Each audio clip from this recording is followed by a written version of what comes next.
So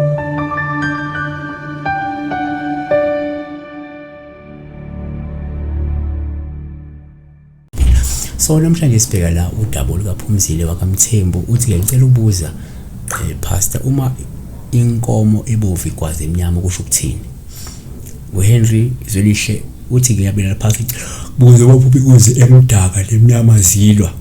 Uthi la ebovu inkomo kuPhumzile Mthembu inkomo ebovu kuyisidalwa sakabonina esilwa nesidalwa esimnyama esimhlophe kuyisidalwa esingahlambulukile isidalwa esingcolile noma isidalwa esiphenduliwe noma umuntu ozakabi ngobuthakathi nangegadlo. Inkomo emdaka inkomo ebrown ongaba isidalwa sakaboyise esilwa nesidalwa esimnyama nesidalwa esingahlambulukile noma isidalwa esiphenduliwe esingcolisiwe noma isidalwa noma umuntu omubi oza ngobuthakathi. So la kukhomba ukuthi ukungenelela kwalezi izidalwa zabo zibavikela zibalula nezinye izidalwa noma imimoya engalungile nobuthakathi noma imimoya yezidalwa ezingcolisiwe. So asenze nje ukuze siphendule lento. Number 1, uma uphupha lapha inkomo kupha olubi uma zilwa ngoba lokho kungavela kukhomba lombango noma ukuthi kunombango ezidalweni futhi wena uyabangwa izidalwa. 2, kuyenzeka futhi uma uphupha la inkomo kuba uphawu olubi uma zilwa olungasho izingxabano nombango ophakathi emndenini wakho kumele uxazululwe asivale ngokuthi ke.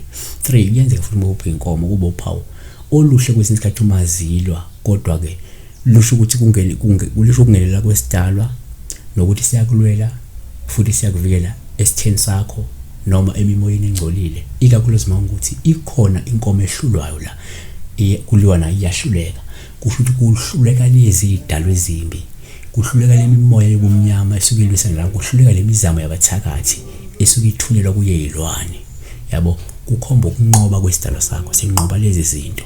Uma kulenkomo enye eyibumbalo othile ilwa nenye iyayihlula noma lezi inkomo ezinye zilwa nalezi ziyazehlula ukuthi lezi zakhe izidalwa zinamandla okunqobela lemimoya yobumnyama yokunqobela lezi izidalwa ezingahlambulukile zizakabi yokunqobela labantu abeza into ezigadlo ababathakathi yabona. So saba uNkulunkulu akakulonde uNkulunkulu akabusise.